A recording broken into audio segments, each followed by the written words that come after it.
Welcome to Exhibition. And hello, Carolyn Zilinsky. Hi, Richard. Lovely to be here. Thank you. Great to see you there. And your exhibition is Barren Land at Nanda Hobbs in Sydney. And most of the images in this particular body of work seem to stem from outback or country Australia, country towns, outback landscapes and figures and mythology to some extent. Give us an idea of where the impetus for that collection of works came from. So this body of work was created in response to the Evelyn Chapman Award, which is a scholarship that I was awarded in 2020, where I proposed to take a trip to follow a journey that Russell Drysdale had taken in 1944, recording drought conditions with Keith Nauman for the Sydney Morning Herald. And it really is like outside of my usual oeuvre, so to speak. And it's very specifically landscapes which were proposed for the Evelyn Chapman Award, which is run by the National Trust. And it's, I'm not a landscape painter, so I really threw myself in the deep end with this, and yeah, it's been quite a journey the last 2 years. So in many ways, this is almost like a visual diary of some of the places, the situations and the people that you encountered. Yeah, absolutely. Yeah, it's very much, I think I found it very difficult to relinquish the people from the paintings, and I ended up, so like a lot of the paintings are of the people I met, and in combination with the places I went. Let's come back to the exhibition images again and the exhibition theme in a moment or two. But first of all, people may know you best for your portraits, because right at the moment you are in the current Archibald Prize. You are recently announced as a finalist in the Darling Portrait Prize at the National Portrait Gallery. And a while back you won the Portraiture Award for portraiture. So can you take us through, in particular, the Archibald and the Darling Portrait Prizes? Tell us a little bit about them. Well, for the Archibald Prize, I painted Mitch and Mark, who were the winners of the 2020 series of The Block. Yeah, I had no idea what to expect, but I went to Newport to their home design store and sketched them in front of all these people. So there was all fans and people like walking in and out, and normally it's, it's very private, the sitting, like you sit just one-on-one, and it took me like a month to paint the painting and like 11 hours a day, and then my roof caved in with all the rain, and like I thought, that's it, it's done for the painting, and managed to fix it. And and as soon as I put down the brush, I like went into immediate depression, because I was like, it's never gonna get in. Oh well, like there goes like a month of my life. And I got in. Like, who would have thought? So how do you approach the way in which you portray somebody when you're painting them? The Darling Portrait finalist is a portrait of John Feitelson, the publisher of Artist Profile, and the portrait which won the Portraiture Award is of contemporary dancer Anthea Pilco. But neither of these are glamorous portraits. They're poignant in many ways. So what are you looking for, and how do you approach it? Well, my sentiment is that glamour and beauty are for magazines and television and Instagram and, so I dispense with that immediately. Like, I feel like I have to lean towards almost abstraction in order to encompass the personality of the person. The carpet I always try to make lean towards a person's personality. So it's like, how would you express in a pattern a person's personality? So with his, it's like the menorah, and then it's like all intertwined with gardens, and so it's like trying to capture that like flourishing garden of all these, ideas that he has, and which is like I think his imagination is the bedrock of, his personality. Yeah, it's and so the same with Anthea. Anthea is a contemporary dancer, and I met her. Like, I really don't leave this space that you see. I'm in like 11 hours a day, and then I go to sleep. But I do leave the house at about 5 a.m. That's my social interaction, or I'd go completely insane. And I do go and have a coffee at the coffee shop around the corner. And half the people I've actually painted, I've met at this coffee shop. So Anthea was this lady I met there, and she'd order a coffee every morning. Yeah, she had always wore this big fur coat and Adidas slides, and she was very I just found her very interesting, and I asked to paint her. And so what do you hope to capture in a portrait when somebody sits down in front of you? I guess I hope to capture my experience of that person. So, and that it not only speaks to that person that it's been painted, but to there's a shared humanity in it. I want to resonate with who I paint as well, and like they say that any portrait you paint is like a self-portrait at the end of the day. Yeah, I think you rub away like all the nuances of people, and there is a shared humanity, and I guess there's like that duality of capturing the individual and the shared humanity.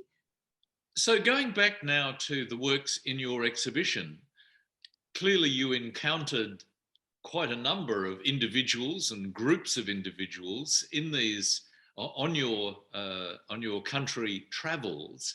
How did you relate to them, and how did you hope to capture them in these works? Well, I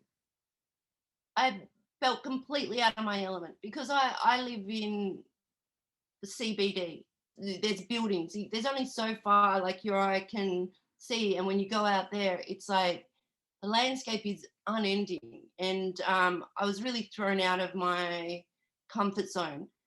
At the same time, I was very excited to go out there. Like I feel like Australia is such a strange and unique land, and you really it's such an integral part of being in this country, to experience the outback.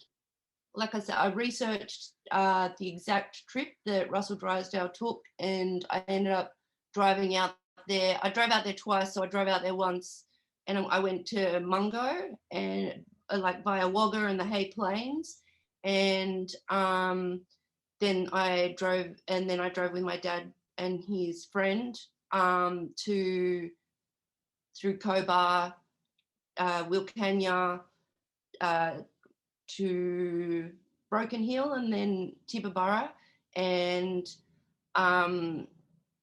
was just completely open. I had a sketch pad and I had my camera. I got to Broken Hill because this lady I knew picked me up, and she picked me up at 4. She was up early all the time, so she'd pick me up at 4 a.m. and drive me out to. She drove me to Silverton, and she posed for me in Silverton as the sun was rising. That's the painting, Words of Silverton. I was very aware of being an outsider in this environment, so I didn't want to come in and cast some aspersion. I really wanted to reflect what I saw as neutrally as possible. You seem to be able to capture both a sense of some of the individuals that you encountered, but also a sense of the bigness of the land, but perhaps a sense of the isolation that those individuals face as well. You know, you go out there and it's flat, like it's there's rubble, there's stones, and it's like, well, how do you capture that vastness, like, and have something in the painting? You know, like it's I'm not an abstract painter, but so I can't just, you know, do a color field painting. And it wasn't actually till the very end of this series that something clicked and I was able to go, okay, this is how I'm gonna approach the vast emptiness of the landscape. And I think what I began with was much more like concentrating on the people I met and how they fit into this landscape, because it's like you go out there and it's the thing that occurs to me the most when I'm out there is like, you know, what made people come here, like in, you know, like the 1700s, what drove them to, like, you know, just keep traversing through these empty landscapes. On the same token, you have these like colonial land, like colonial, you know, colonially built little towns, and then you have like the indigenous people who you feel do belong to that landscape displaced in these like unnatural, you know, like colonially built landscapes. And it's almost like everyone out there is not where they're meant to be or displaced. And it's just how to, but people, you know, like, you know, it's testament to the human spirit. People build these lives in, you know, like the most remote stretches of, you know, the land. How much did you have a sense of connection with those First Nations people and their much longer history with the land? I think that permeates through the land. I think it's like absolutely linked, and like and you know, I think especially the more remote places you go, the more of a sense of, you know, I am a visitor in this landscape. And in the town of Broken Hill, I actually met a lady, Rosie B, who we just started talking, and because I live in Woolloomooloo and there's a large Indigenous population in Woolloomooloo, we actually knew a lot of the same people. But and Rosie B is actually this lady who I painted, and I tried in this painting to capture that displacement. Like the only sign of nature is the shadows, so of a ghost gum, but otherwise it's like this built up area, and you know, it's like this removal from the land. And I didn't want it to be bereft of all hope. So there is one of the tree on one of the bus stop legs, there's like one blade of grass which is like poking through, which is, you know, like there's hope for humanity yet. You do seem very much in many of these works to notice the really small details of the environment. Sometimes there are even references to names of products or businesses in very small detail. How important is that detail of both the built and the natural and the community landscape to you?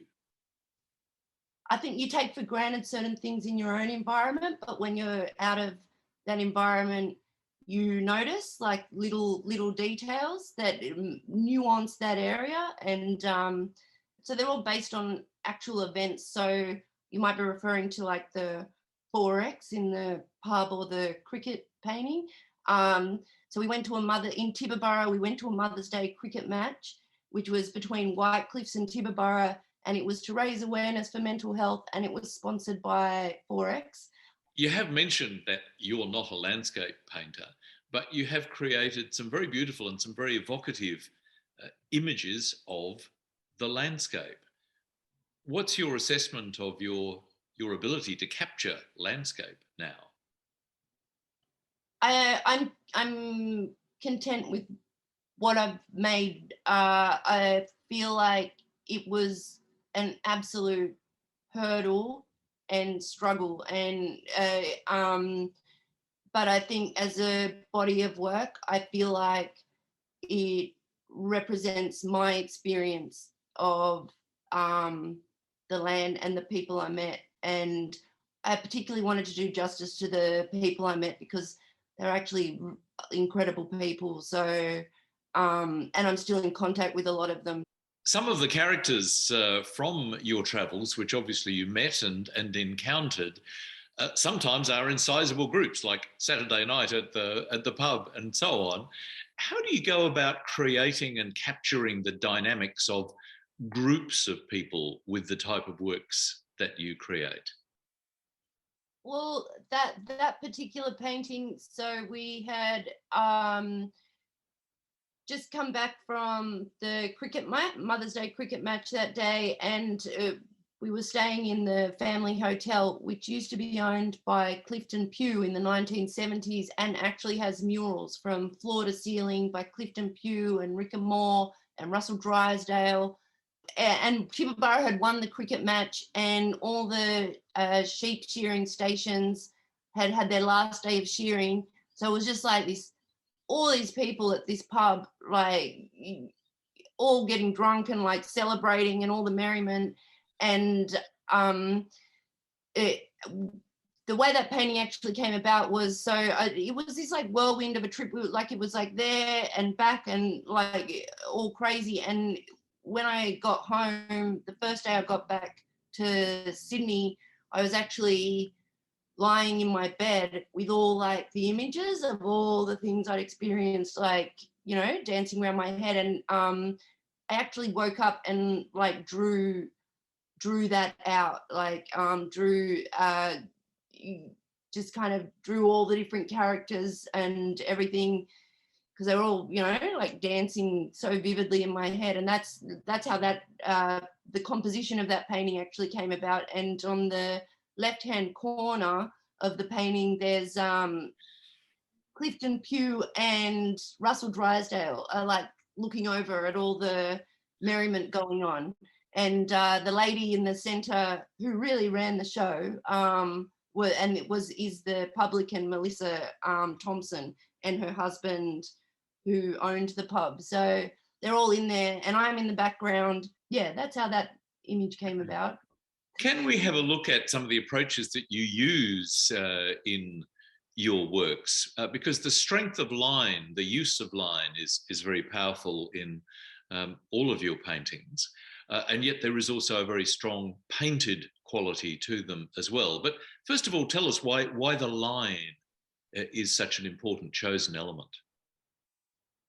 Yeah, like my perspective is that, like, I'm completely anally retentive and a control freak and cannot relinquish any type of control. And so everything has to be like, you know, embedded in this like order. And I often look at like, you know, like more abstract and free painters, and I think like, oh, it'd be so remarkable to just like, you know, splash paint at will and allow it to move and, you know, allow it to make its mark. But like, it's a bit like my life, every detail has to be like premeditated and controlled.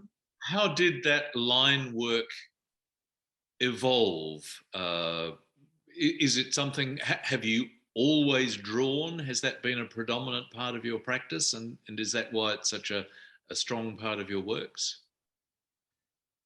It's just like it's always been present, and I feel like I don't think it was ever a conscious decision, but when I look back on like earlier works, it was definitely there as well. So I think it's just perhaps become more pronounced. But I really like the idea of you know, like I feel like a painting almost like, you know, like fights to come into existence. And, you know, like it's like that line is like etched into the canvas, and it's like the the work sort of fights for its own existence, and I think mimics a bit of life as well. Like I think every person has to etch out their own existence in some way. And the paint plays a critical role, but it seems a much more subtle role, as there are shifts in tones and shades in the paint. Again, how did that approach come to develop? I don't know that it's a particularly conscious development. I think it's like for each image, it's a play on the colours that are present, because most of my work is based from a sitting or some kind of reality, abstract as that reality may be. But so it's my version of like putting shading and like painting what I see, I guess. Yeah. Are there strong influences over the years or over your practice that have brought you to the painting and representational style that you've now chosen? What motivated my work a lot was that idea of like being photography as documentation, and I think I have taken that approach with my painting, except for this series, which was like a complete launch into just painting for the sake of painting, completely removed from politics. So it's been quite a journey for me as well. But a lot of like my work is actually like based in some kind of social commentary, which I was very conscious of letting go of in this series. I did not want to be making social commentary. I just wanted it to be experiential. Well, you've certainly taken us on that journey with you today. So, Caroline Zilinsky, thanks very much for sharing your exhibition with us. Thank you very much, Richard. I've had a lot of fun.